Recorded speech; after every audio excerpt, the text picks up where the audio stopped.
Wrestling fans, the following contest is a one-fall event. Introducing in the ring, he says he's from 6 foot under, weighing 263 pounds, The Undertaker.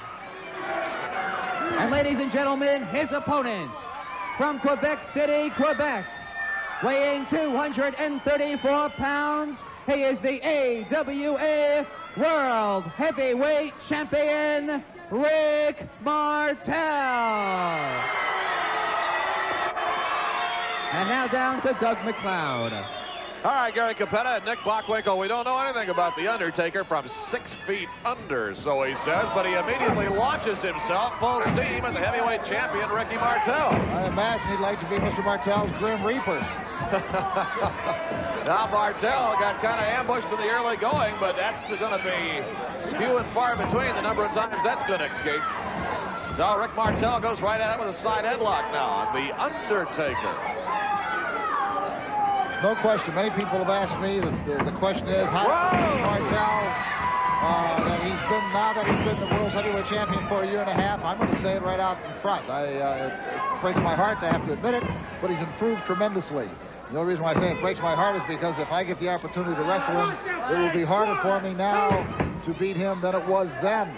Only because he has improved that much. And when you're the champion, that's exactly what takes place. You're only wrestling the very finest talent throughout the entire world. It rubs off. That's really a do-or-die situation for the champion, isn't it? You really can't even afford to maintain a certain level because everybody's outgunning for it. It's their biggest match of the year, maybe of their career. Their career.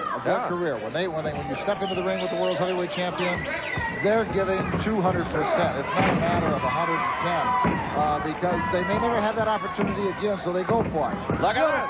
Beautiful. Oh, nice. Look at this, he got him again. I'll tell you, Martel really can put a combination together. And that's exactly what it is. The sense of timing that you wind up developing when you are wrestling the finest talent in the world. As much as everybody who wrestles Martel is good, his sharpness gets sharper each time he goes into the ring. And he has to rise to their level, and that's their very best that night. Rick Martel, well, you saw him last week in a tremendous battle against Kalua. I'll tell you, and Kalua gave an outstanding account of himself. But now, Kalua's a fine wrestler anyway. Now look at this. Just a challenge of strength. Rick Martel and The Undertaker. There's a good shot of those two men locked in combat, and they're right in the middle of the ring. You can see the tremendous condition that Mr. Martel is in. He weighs 235 pounds, and it's a trim 235. And one of the strange things in history, be it Buddy Rogers, Vern Gagne, Lou Thez, myself, even Martel, all the men ranged in the 225 to 245 class for whatever reason. Interesting. So the real big men still have not got there. What a big smash by Martel. Tremendous speed on the part of Martel. Wow, what a throw by The Undertaker and a kick out by Martel. This is what you've got to be able to do. As you can see, he's got to be able to take when something reversed on him. He got hip locked by The Undertaker, but he was still, in that instantaneous moment, able to kick The Undertaker off, who was coming in for a cover, I'm sure, and come out on top of it again. And you just have to do it. If you don't, you're not going to make it. Martel working on The Undertaker. You raised an interesting point. With so many talented, really big men in wrestling today, do you foresee a day when one of those real big men is going to get that heavyweight belt? Very possibly. We've been discussing quite extensively already early in the first match this evening about the size of the big men. Scott Hall, 6'9", 285 pounds, and an excellent wrestler. When you get the bigger men are not only just big anymore, the bigger men are getting even better and more talented. That's right. That's right. Now they're not just big, they're good. There's a big smash by The Undertaker, and Rick Martel has had that knee worked on, and oh, here it comes with the elbow smash. It's a hyperextension on the side of the knee right there. You can see where the pressure is. He's got the leg hook, his body's up on the thigh part, and he's got Martel down. No matter how great a wrestler is, just in these few moments right there, he got a real good boot in on the side of the knee of Martel. He picked him up, dropped it across his shin, so that if Martel's knee is hurt, you know, it's kind of like no matter how great the automobile is, if it's only got 3 tires, it's not going to be enough. Again, Undertaker's right on that knee. But now Martel, as you mentioned a moment ago, The opponent may have an advantage, but Martel comes right back. The question is, well, he couldn't hang on to it for long. There's a good solid cover, but only got one. But a poor move on the part of the Undertaker. He had advantage going with the leg, and he went for a cover. He had not really stunned Martel, so it was not the thing for him to have done. Even though he went ahead and tried it, I would say bad move. He should have stayed with the leg. He's going to stay after it. That much we can see. Martel really staggered now. Now just a punch to that left thigh of heavyweight champion Rick Martel. And all those of you around the country and up in Canada who've seen this great heavyweight champion know that he can take a lot of punishment. But boy, you look at what's being done and you wonder how much is a lot. This sure seems like it. Everybody's had a Charlie horse in one of the muscles on their body at one time or another, even the non-athletic people. And when that muscle seizes up, you know it's just inoperable. You can't do anything with it, your arm or your leg. And Martel's fighting back like mad, but you can see that the Undertaker is, look at the leg. I mean, he's got to be making the legs, the muscles spasm, the ligaments, the tendons. Martel's trying to hang in there, and he's showing a lot of fighting tenacity. But still, the Undertaker's just biding his time. I'm sure he wants to go again after that leg if he can. There's a point, too, of course, when the circulation gets cut off on that leg, too, and then you're really in the jam. Exactly. Then it's like somebody standing up and their leg fell asleep on them. And people will tell you, I couldn't even walk. Martel seems to have regained some sensibility in that leg. He's got balance again now. And maybe the momentum that the Undertaker had a few seconds ago, he may have lost it.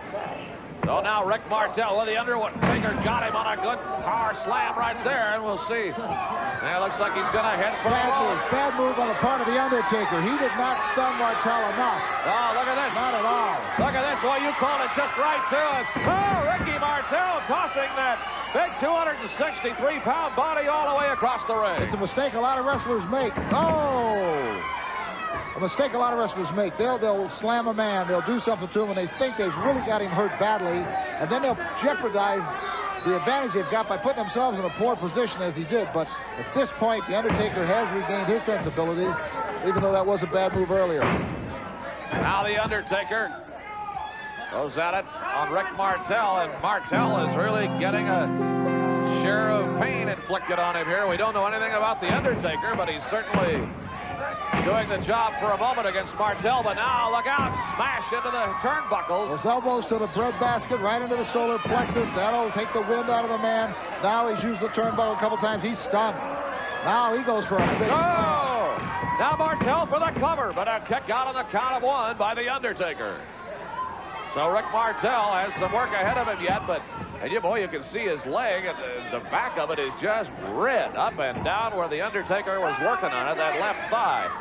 I think the Undertaker had a good advantage earlier in the match, and of course that's the nature of the match. The things got shifted around, and of course going for a small package. Got him! Oh, I thought he had him for three. Got him a solid two. That's the nice thing about what we call the small package. It can come out of the blue at any given moment. If you're not planned and set for it, it'll sneak up on you. Now resorting to the dirty work on Rick Martel. Fingers in the eyes, the rope across the throat, and a big elbow smash now down in the corner. And you see it on the receiving end from Rick Martel. If you've noticed a few times, I have, Martel's been looking around, and I don't think he's looking for ghosts.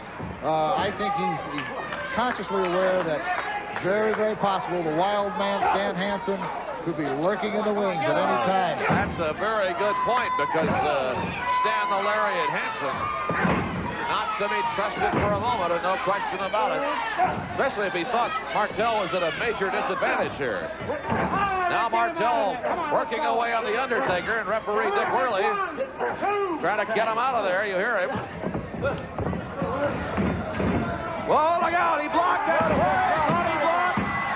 Got him on that cross body block, and he flew off that second rope.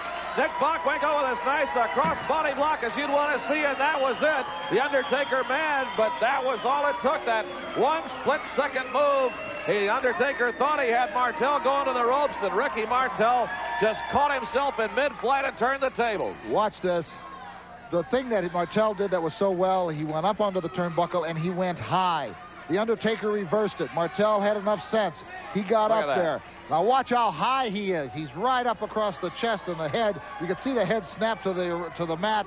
He hooks him, hooks the leg. That's all it takes. So there's no way to kick out of that one, and there's your heavyweight champion of the world, and you just saw why. Rick Martel. We'll be back.